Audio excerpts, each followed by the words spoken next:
Alright, I know, I'm a little late to the party with Wonder Woman 84, but I finally watched it a couple nights ago. The reason why I waited so long is because I didn't want to watch it illegally, like illegally stream it, even though, I mean, in Canada you don't have much option when it comes to these brand new movies that are being released, at least most of them. Even stuff like King Kong is still not available, or Mortal Kombat is still not officially available here. The only way you can get it is if you rent it for $30 for a limited time of 48 hours, and I'm not going to do that. And you know, Wonder Woman was being pushed back so often that I thought to myself, I can be patient. And for anyone in Canada who owns Crave, it is now available for you to watch it without charge. And you know, to be honest with you, when this movie dropped, it was getting very mixed reviews. I'm sure COVID did not help it at all, and the amount of times it was delayed before that absolutely didn't help either. Just like we do every single movie review video, let's check out the ratings on IMDb. So for user reviews, it is sitting at an average of a 5.4 out of 10, and on Metascore, it is sitting at a 60 out of 100. Now, after experiencing this film for myself, I can honestly say I almost feel like it shouldn't necessarily be called Wonder Woman. I feel like it should almost be called Diana Prince. And for the scenes we did get Diana dressed up as Wonder Woman, I still feel like this movie was more so about Diana Prince the detective than it was about Wonder Woman. Now, a little bit of a spoiler warning for anyone who hasn't seen the movie yet and doesn't want to know the details of the film.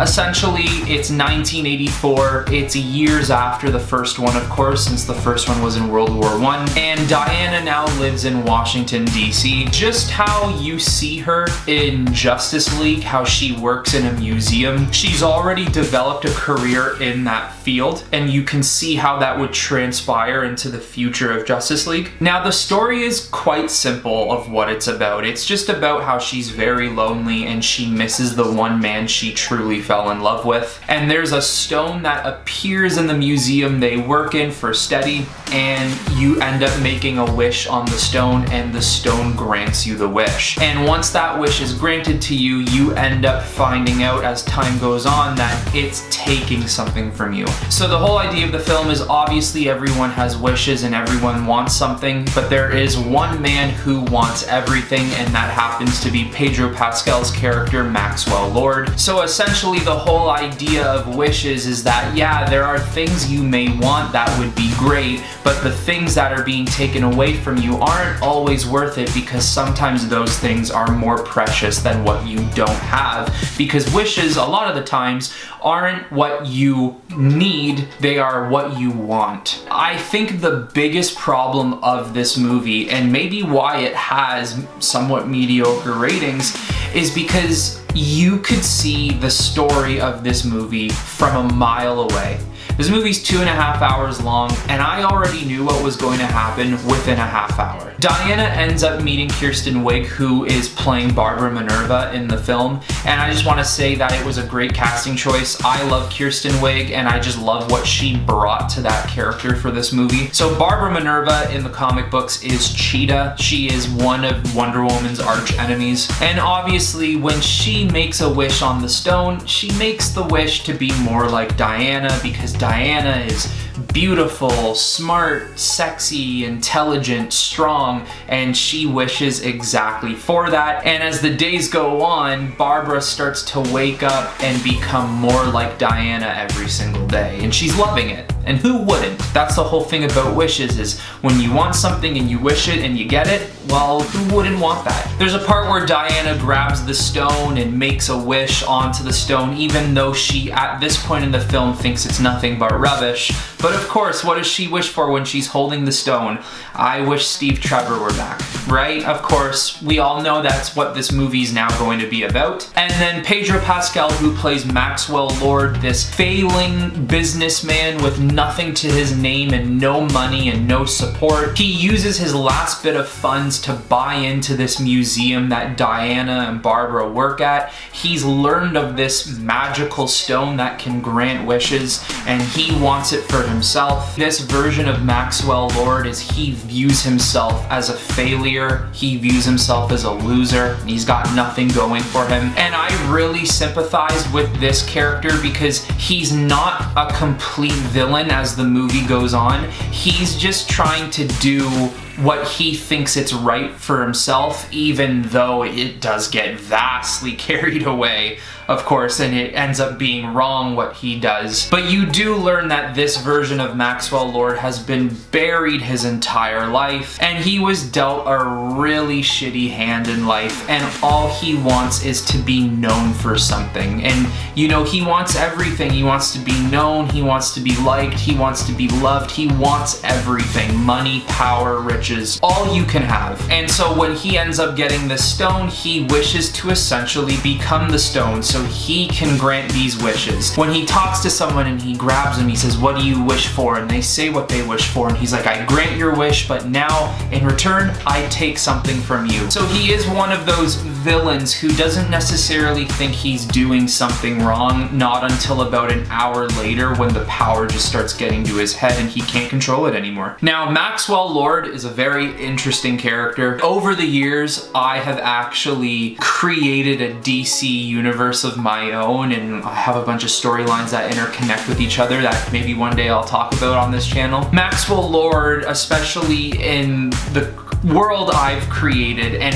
what he is in the comic books, one rendition of him. So he is a billionaire, very successful, and he didn't grow up with powers. He's not a metahuman. There was one point in the comic books where an alien race invaded Earth and tried to take over. I don't know too much about how it happened, but he did develop powers and become a metahuman in his young adulthood. And basically his power is to manipulate and get inside of the minds of other people. It's almost like a mind control, like an Xavier from Marvel, Professor X, but it is very different in its own way. He does have a very unique power because I wouldn't necessarily say he is mind controlling. It is much more of a manipulation. And you could argue that Maxwell Lord in this movie is manipulating people because essentially he's saying, like, if I grant you something, it's yours, but I in turn have to take something from you. The Maxwell Lord in this Wonder Woman is not exactly the same as the comic book Maxwell Lord. You know, Maxwell Lord 2 is also known for creating the Justice League Society, and in turn he obviously got close with a lot of the Justice League members, but his plan was to essentially manipulate Superman and turn him against the Justice League. And then what ended up happening is Wonder Woman had to use the lasso of truth on him, and then she found out by doing that the only way to get Superman free from his control was if she ended up killing Maxwell Lord, and I'm pretty sure she kills Maxwell Lord in front of the world. It was a wild series. Kind of hoping it would have been a little more comic book accurate, but I am not completely disappointed on how Patty Jenkins changed this Maxwell Lord for her version. Now I want to switch over to Diana and Steve. Diana's wish is to obviously bring Steve Trevor back to life. And we all knew this was coming. We seen the trailers. We knew something like this was gonna happen. I don't like how they did Steve. The whole idea is that when Steve comes back, it's not actually Steve, but when Diana sees him, it is Steve. When everyone else sees him, it's a different man. So Steve Trevor, essentially his essence, takes over someone else's body. This is my thing, is that when you're granted wishes, you're granted exactly what you wanted. You know, I say, I wish I had $1 billion, and then the next thing you know, I have $1 billion. Maybe I'm nitpicking here, but I don't think when Diana grabbed the stone and wished for it, we didn't hear what she wished for, but we know what she wished for. But I just don't see Diana saying, I wish for Steve to come back to life in another man's body. No, she obviously just said, I wish Steve were here. I wish he were alive again. Once again, maybe that's a nitpick of mine, but I don't like that. I just kind of felt like it was really disappointing too. I'm like, of course. Obviously, we know Steve isn't here for the long haul, because you can't just take this random innocent dude whose life has just been taken away from him because the superhero of the film wished for a deceased loved one to come back in some random guy's body. That's not very superhero-ly of you. That to me was like, okay, so he's obviously going to end up dying again in this movie anyways. Let's go right over to Barbara Minerva. When you first see her in the movie, she's a nerd. No one looks at her. No one remembers her. People kind of just walk all over her. She wants to be more like Diana. So obviously, like I mentioned before, she makes a wish to be more like Diana. And it's so 80s, you know, when you first see her, she's got these really nerdy glasses on. She's dressed like an 80s nerd. And obviously after that wish she makes, she starts to look sexier. More people are looking at her now. More people want to talk to her and spend their time with her and listen to her when she talks. People are doing things for her. She's even dressing up better. In a lot of ways, this movie is nostalgic for 80s people because it's just so 80s in its storytelling. And then as the movie goes along, Diana finds out that she's losing her powers, and it's because she made the wish for Steve, and when she made that wish, the stone was taking something away from her, which happens to be her powers. And it's the same thing for Barbara. She wished to be more like Diana, but what is she losing? Well, before, Barbara was very charismatic. She was very kind, very sweet, and she starts losing those personality traits now. And obviously with the stone and Maxwell Lord, they realize like this is going to end up killing him. And something they kept accurate about Maxwell Lord that I really liked is in comic books, he uses up a lot of his energy to use his powers, so he does get nosebleeds a lot. And you do see in the movie that the more he uses his powers, he's getting more nosebleeds, bloodshot eyes, and they did that very accurately. So they obviously knew that the more wishes he was granting, the more his body was going to start dying on him and he was going to lose his life in the end. But of course, to make all of this go away, what do you need to do? Renounce your wish. That's it. Renounce your wish and all of this goes away. And everything goes back to normal. That's how Steve ends up dying again. She has to renounce her wish and say goodbye to him once and for all, and when she does, she gets her powers back again. And even though I'm not necessarily a huge fan of it, it was heartfelt in its own way. But more importantly, following up that scene, Wonder Woman learns how to fly. And I know for a long time people were wondering if Wonder Woman was ever going to fly, and hey, she does in this movie. It's almost that Man of Steel moment where she learns from just jumping around super far lengths to actually controlling her body in the air and flying.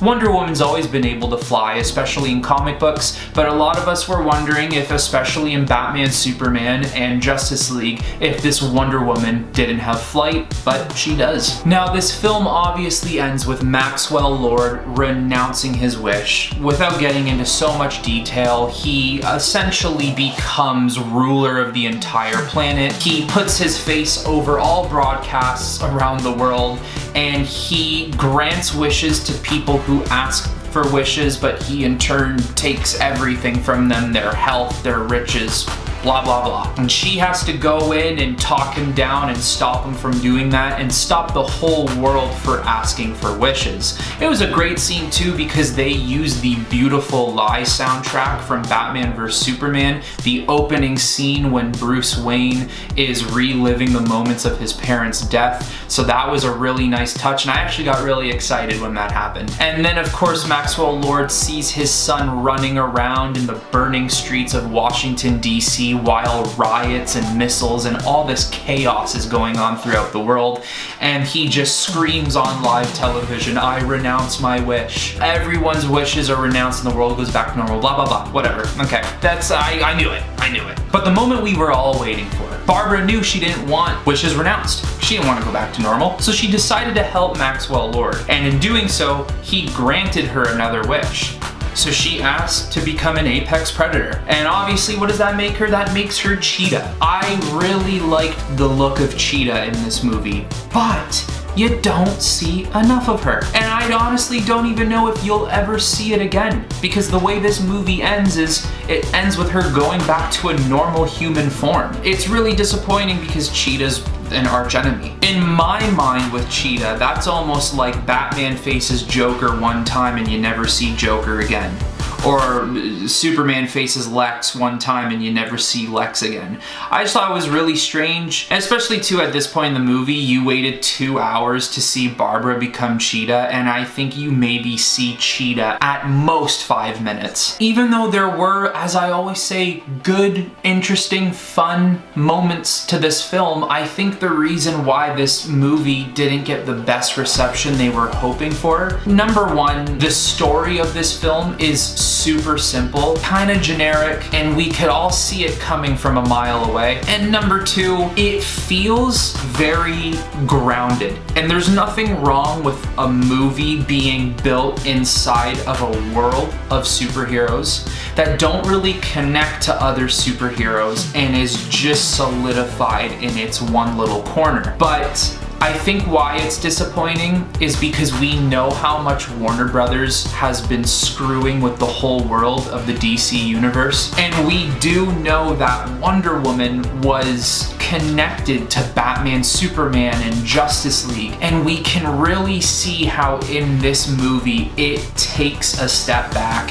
and really, in its own way, wants nothing to do with that DC extended universe at all. And overall, the movie just kind of made it feel like whatever happened in Wonder Woman 84 is, like I said, solidified to its own little corner. It does absolutely nothing to impact the overall future of the DC universe. Now, welcome to the moment that I reveal my rating for this film. I am going to give it a 5.5 out of 10. I usually don't like giving reviews a half point. I like making them definitive. But this movie, I have been very, very torn on it. I didn't know if I wanted to give it a 5 out of 10 or a 6 out of 10, so I'm gonna cut it in the middle and say it's a 5.5 out of 10. You know what, I was just about to end this video too because the review is done, but you guys have never seen this on camera, and because this has been a Wonder Woman video, I might as well show you. I'm just gonna drag this thing over. This is a Wonder Woman, Russian version of Wonder Woman, a statue. So to honor Wonder Woman, I thought I'd show everyone this. She's pretty sick. She's stepping on Russian Batman's cape there. This thing is really, really heavy, and I'm testing my muscles out right now. So that is for Mother Russia. So like usual, that's it for this one. If you guys liked it, make sure to drop a like and even subscribe if you want to keep up to date with my future videos. Make sure you check out my Army of the Dead review that I just posted the other day. And I will also put a link in the description for my playlist of movie reviews so you can watch that as well. Like usual, it has been an absolute pleasure talking to every single one of you. And until the next video, I will talk to you very soon. I guess I'm a communist now.